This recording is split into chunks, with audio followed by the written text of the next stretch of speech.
And now we have 5 tips for you to help improve your students' working memory. Tip number 1, reward your students with chocolate.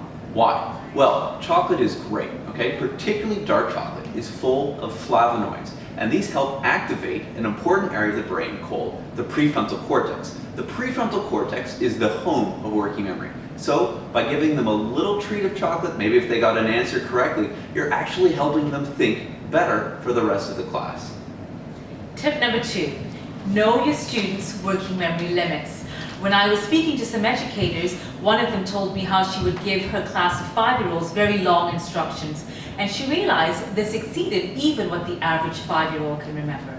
So throughout the book, we give you a clear guideline of how much information each student can remember at each age, so you can tailor your classroom activities accordingly.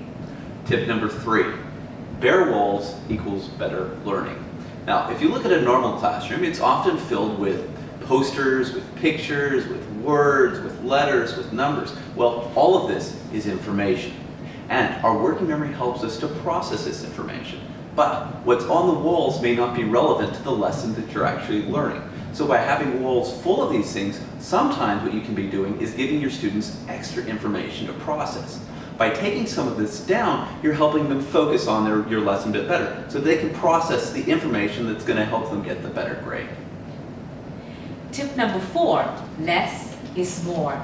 For a student with poor working memory, when you give an activity that has, let's say, too many math problems, they can become overwhelmed and they can tend to disengage from the activity altogether.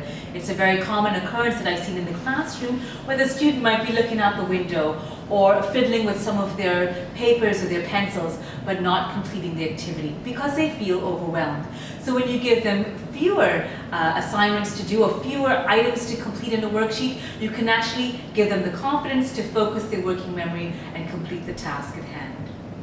Tip number 5, take a wiggle break. Research shows that exercise can actually improve working memory.